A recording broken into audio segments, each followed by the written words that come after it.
Hola, ¿cómo están? Bienvenidos a una videocolumna más aquí en el canal de Jesús Escobar Tobar. Y en esta ocasión vamos a platicar del triunfo electoral de Donald Trump en Estados Unidos y las implicaciones que va a tener esto para México en una semana bastante álgida en términos informativos y noticiosos, con todo lo que pasó en la corte, estos señalamientos de Marco Cortés de tipificar el narcoterrorismo, que precisamente va ligado con lo de Trump y que ya platicaremos más adelante, etcétera, etcétera. Vamos a platicar un poquito de esos temas. Y bueno, pues del triunfo de Donald Trump,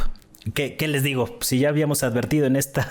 espacio, en el video de la semana pasada, pues que iba o que se perfilaba la victoria de Donald Trump por la ventaja que se veía ya desde hace un par de semanas en los swing states. Quienes pronosticaban el triunfo de Kamala Harris, pues es porque pues hacen más propaganda y echan más porras y esas cosas, o tratan de proyectar sus deseos personales más allá de realizar análisis, porque era evidente que en prácticamente todos los swing states, es decir, estos estados pivote que suelen definir las elecciones en Estados Unidos, cuyo sistema electoral pues es bastante peculiar, pues digamos ya se veía una ventaja para Trump, que se tradujo en una paliza electoral para los demócratas, para Kamala Harris y para Joe Biden, entre otros, ¿no? Porque realmente los grandes perdedores de esta elección pues son las élites globalistas, las élites financieras, que le habían inyectado más o menos $1,500 millones a Kamala Harris, una candidata gris, opaca, que realmente pues nunca tuvo ningún logro sobresaliente ni como vicepresidenta ni como candidata, y pues ahí están las consecuencias, ¿no? Llama la atención esta debilidad que han presentado los globalistas a la hora de tratar de posicionar a un candidato presidencial en Estados Unidos, y Trump les acabó ganando la partida con todo y el sesgo mediático o el veto mediático que ha padecido Donald Trump desde hace un rato. Me va a gustar ver qué van a hacer todos los que censuraron a Donald Trump en la recta final de su mandato anterior, pues qué cara van a poner o qué cara habrán puesto en varios medios estadounidenses, ahora con un nuevo mandato de Donald Trump, luego de al menos 2 intentos de asesinato que también fueron bastante minimizados en la prensa globalista. Y esto es una lección importante para todos aquellos que piensan que lo que dicen los medios de comunicación es la realidad. No necesariamente es así. Es un retrato, un bosquejo, una toma de la realidad en el mejor de los casos, pero también está muy sujeta a la propaganda y a los intereses políticos. Por eso yo desde hace ya varios meses he estado advirtiendo la manera en que habían inflado mucho la candidatura de Kamala Harris, pero no se veía que tuviera arrastre popular, y eso se acabó viendo en las votaciones. A final de cuentas, el lastre que tenía la administración de Joe Biden era muy fuerte, sobre todo por los conflictos bélicos a nivel internacional. El caso de Ucrania, donde además Biden tenía un interés personal con uno de sus hijos, Hunter Biden, y él mismo metido muy de lleno en el tema de gasero o de las importaciones de gas en Ucrania vía la empresa Burisma Holdings, que estuvo metida en posicionar la candidatura presidencial de Volodymyr Zelensky, que yo creo que el presidente de Ucrania, que yo creo que ya en las próximas semanas pues ya estará firmando su rendición en una guerra contra Rusia que tienen perdida desde hace ya pues por lo menos 2 años, y que han estado tratando de alimentar artificialmente a base de dinero. Mucho de ese dinero que dejó de entregarse a los ciudadanos estadounidenses se fue a parar a las arcas de la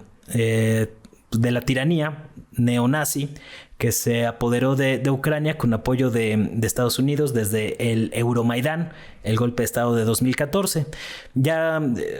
uno de los primeros posicionamientos de Trump después del triunfo ya fue decir que el gobierno estadounidense va a apoyar a Ucrania en caso de que decidan firmar o negociar la paz con Rusia en los próximos meses. Y yo creo que ya para diciembre o principios del próximo año de 2025 vamos a ver muy claramente ya pues la rendición de Ucrania. Van a ceder los territorios que perdieron, y pues van a tratar de pasar otra cosa. En el caso de Israel no queda muy claro qué postura va a asumir el gobierno de Donald Trump, que sabemos que es abiertamente sionista. De hecho, durante su administración, él apoyó el hecho de que la capital de Israel se trasladara de Tel Aviv a Jerusalén, una ciudad en disputa histórica desde hace varios milenios. Y también no sabemos cómo va a maniobrar con las tensiones que está también viviendo Israel. En los últimos días hubo también algunas tensiones y protestas luego de que el genocida Benjamín Netanyahu decidió despedir a su también genocida secretario de Defensa. Y vimos algunos levantamientos populares ahí en Israel. Bueno, más que populares, levantamientos militares por parte de simpatizantes del exsecretario de Defensa israelí. Y esto pues se suma pues a los bombardeos del Líbano, a más de un año de genocidio en Gaza y en el resto de Palestina, que también le pasó factura a la administración de Joe Biden, y por más dinero que le metieron a la insípida candidata Kamala Harris, pues no pudieron levantar ni con todo el respaldo de la prensa corporativa, que no fue cosa menor. Ahora va a regresar Trump y vamos a ver en qué términos llega después de estos dos intentos de magnicidio, sobre todo el primero, que fue, digamos, más abierto, más público, más notorio. Y vamos a ver en qué términos se da. Un día antes de el cierre de campaña de Donald Trump, amenazó con imponer aranceles de 25% a todas las mercancías mexicanas. Ya sabemos que mucha de la política de Trump se basa en blofear, pero también sabemos que tiene una xenofobia muy marcada y un odio bastante explícito en contra de México y América Latina, a todo lo que huela a migración o pues cualquier cosa que tenga que ver con nuestros países, con nuestros territorios.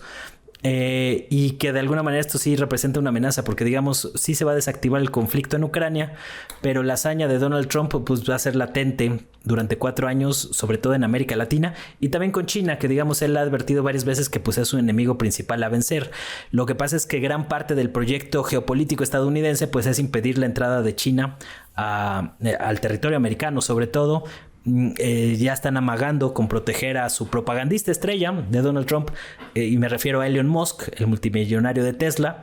que digamos tuvo un papel muy activo y que posiblemente vaya a ser incluso secretario de Estado. Le están pensando crear una nueva Secretaría de Estado en Estados Unidos para que este personaje,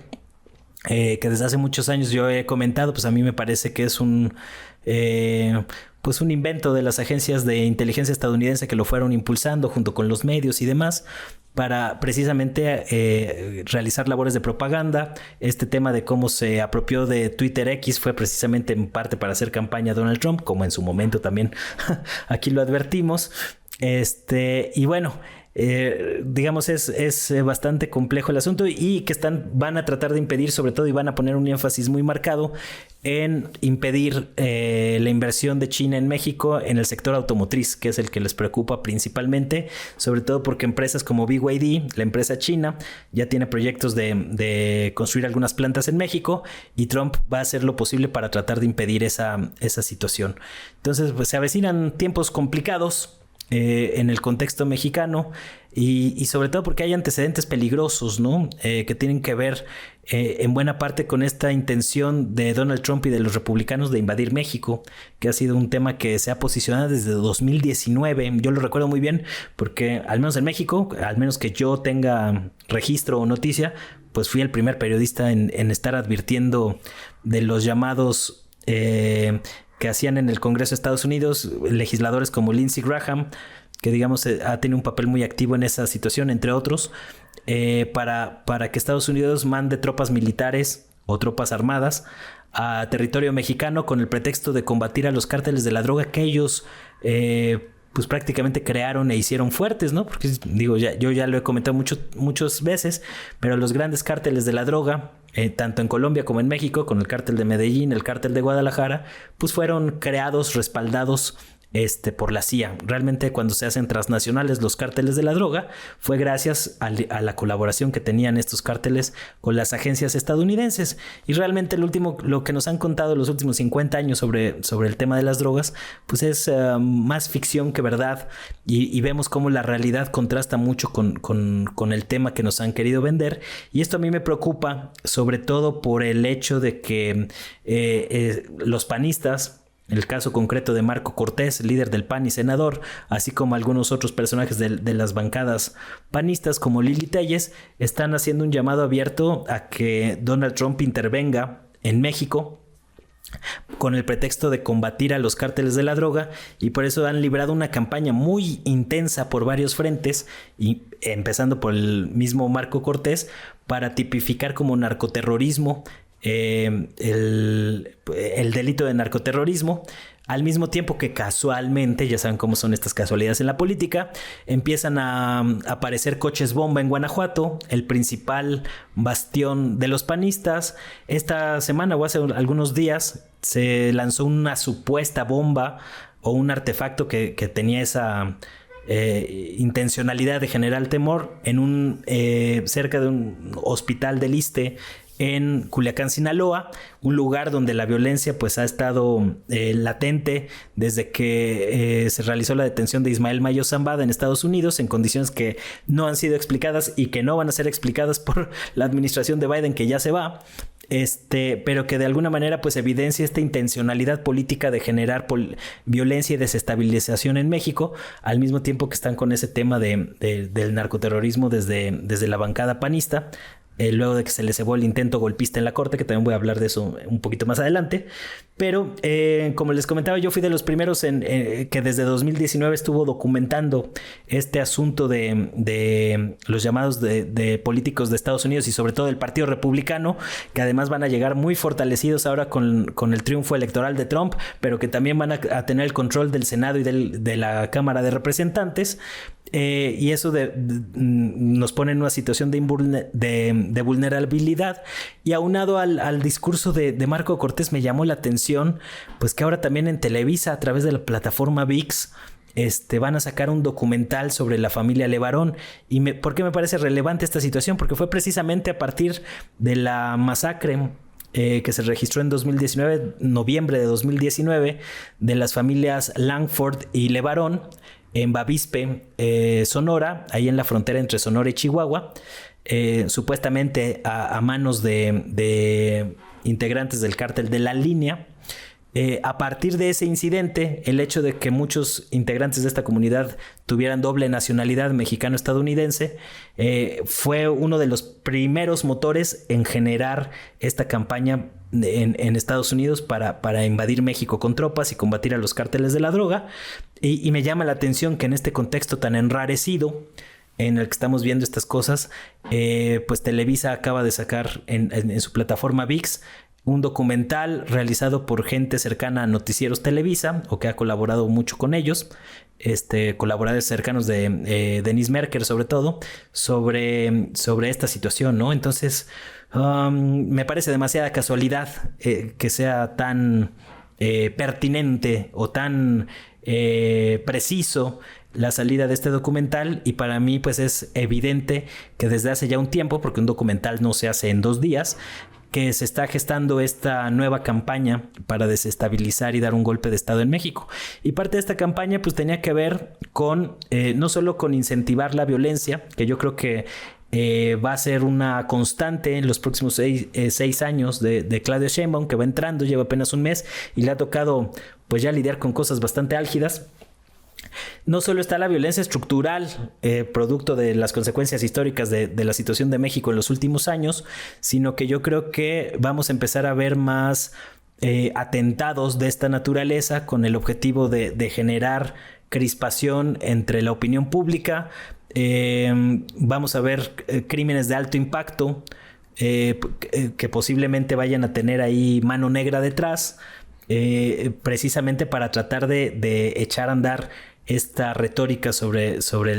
el supuesto terrorismo y tratar de justificar algún tipo de intervención armada de Estados Unidos en México, y me parece particularmente peligroso porque pues, en 2020 está el antecedente de Mike Esper, quien fuera exsecretario de la Defensa de Donald Trump, y él comentó en un libro que publicó ya hace un par de años que incluso Donald Trump planteó la posibilidad de bombardear México para supuestamente acabar con algunos laboratorios de drogas en el país, con el tema del fentanilo y todo esto, que también me parece que es parte de la propaganda imperialista, la crisis del fentanilo. Que no digo que no exista, sino que más bien las causas que la originaron es ahí en donde está la mano negra, ¿no? Pero digamos, con este antecedente peligroso de que Donald Trump pretendía bombardearnos con misiles Patriot algunos lugares de México, supuestamente para combatir a los cárteles, la manera en que detuvieron a Ismael Mayo Zambada y provocaron la violencia, y la manera en que pactaron en el gobierno de Estados Unidos con el cártel de los Chapitos para entregarles el control del cártel de Sinaloa de facto, pues me parece que son antecedentes muy peligrosos y una probadita de lo que vamos a estar viendo los próximos 6 años. Entonces hay que estar muy atentos, no dejarnos caer en la trampa de esta pues guerra psicológica o esta operación psicológica. Pero bueno, recobrando un poco el hilo de la conversación, esta situación de violencia que están tratando de impulsar tanto en el territorio como a nivel mediático, pues era parte de una estrategia más amplia, golpista, para desestabilizar el país, para dividir a las Fuerzas Armadas, que fue una característica de lo que hicieron las agencias estadounidenses durante el sexenio de López Obrador, con la detención de Salvador Cienfuegos, con Guacamaya Leaks, entre otras cosas, que están tratando de entrar por ahí. Y uno de estos brazos de esta estrategia golpista entre el imperialismo estadounidense y la oligarquía neoliberal, que está haciendo todo lo posible para recobrar el poder a costa de lo que sea, pues estaba desplegado a partir de la Suprema Corte, y este intento de los ministros golpistas de la Suprema Corte de Justicia de la Nación de generar una crisis institucional en México al declarar la invalidez de la reforma al Poder Judicial. Sin embargo, se le cebó, o sea, fue tan descarado este intentona golpista que se dividieron las filas entre los mismos ministros afines a la derecha mexicana por distintas razones. Y yo creo que en general lo que acabó haciendo el ministro Alberto Pérez Dayán, que fue quien rompió el bloque de los 8 ministros conservadores que se necesitaban para tener una mayoría calificada en la Suprema Corte de Justicia de la Nación y que se pudiera declarar esta invalidez, aun cuando jurídicamente la Suprema Corte de Justicia de la Nación no tenía capacidad o no tenía facultades para analizar el contenido de reformas constitucionales. Pues también se le cebó la votación. Calificaron ahí a Pérez Dayán como un traidor, estaban muy enojados algunos, como Leo Zuckerman, entre otros, echando pestes, porque digamos Pérez Dayán se mantuvo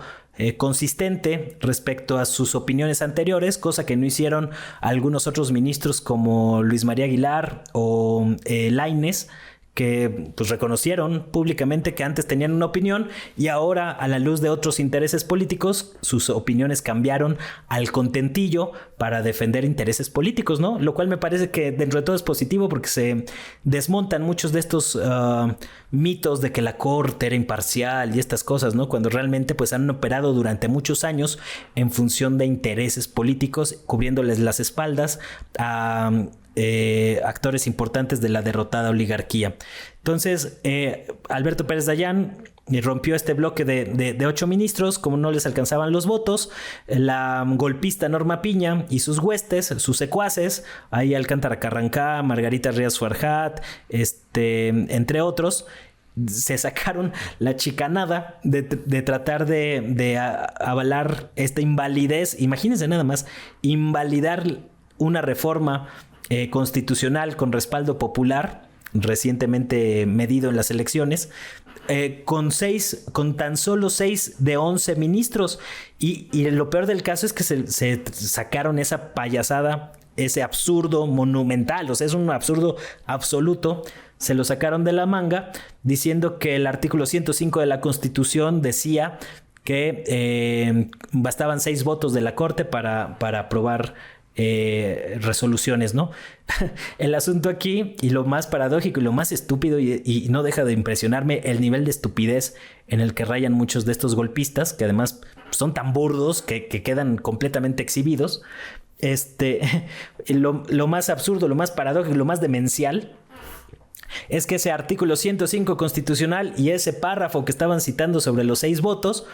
pues fue recientemente publicado dentro de la reforma al Poder Judicial. Es decir, estaban tratando de echar abajo la reforma al Poder Judicial basándose en una ley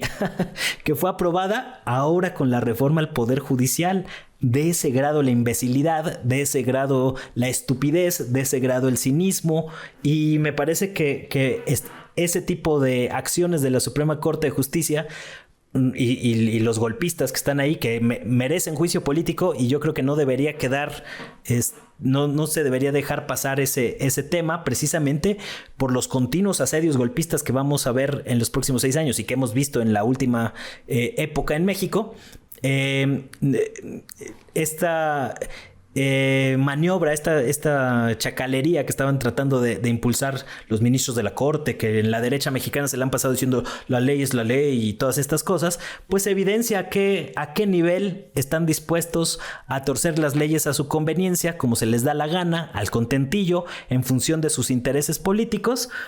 para salvaguardar los intereses de una secta por encima del beneficio de mexicanos. Esa es y esa ha sido desde hace muchos años la Suprema Corte de Justicia de la Nación, que quedó completamente exhibida, y me parece que muestra, evidencia los alcances de este sector del golpismo mexicano, hasta dónde están dispuestos a torcer las leyes, a pasarse por encima de la Constitución, a tratar de confundir con lenguaje leguleyo rebuscado para que la gente no entienda. Y en este sentido me parece que también la labor de la ministra Lenia Batres, ahí plantándoles cara a los golpistas con mucha mesura, mucha inteligencia, sin dejarse llevar por las emociones, para que no la trataran de deslegitimar por ahí, pues fue también muy destacada en estos últimos meses de batalla en el Poder Judicial. A final de cuentas, ni con eso les alcanzó, porque 2 ministros de la Corte, Luis María Aguilar y Jorge Pardo Rebollar, se echaron para atrás con ese tema de los 6 votos, que ya era una estupidez absoluta y que iba a tener también implicaciones políticas, como que le midieron el agua a los camotes y dijeron, no, pues aquí ya no tenemos nada que ganar y sí mucho que perder, pues ahí hay mucho dinero de por medio en sus pensiones de retiro y estas cosas que todavía están de por medio, y mejor dieron un paso atrás para no llegar a ese grado de absurdo, como sí lo hicieron los otros ministros golpistas, los otros 6 ministros golpistas que pretendían tirar una reforma constitucional con estas chacalerías, con el objetivo de generar una crisis institucional en México. A lo que ellos le apostaban era que se iban a generar una tensión política, se iba a desestabilizar el país y eso le iba a repercutir al peso mexicano, la prensa iba a estar asusando con ese tema y demás, y era parte de una estrategia golpista más amplia para tratar de desestabilizar a Claudia Sheinbaum. Dentro de todo este escenario tan adverso y tan complicado, es un respiro para nosotros los mexicanos el hecho de que los próximos 6 años Claudia Sheinbaum va a estar blindada desde la Suprema Corte de Justicia de la Nación, en función de lo que decidan los mexicanos en las próximas elecciones de jueces, magistrados y ministros de la Suprema Corte. Y esto de alguna manera no solo va a acotar la intentona golpista que se está fraguando aquí entre las huestes de la derecha mexicana, sino también va a blindar mucho al país ante el asedio extranjero y ante las presiones que se vienen de parte de Donald Trump y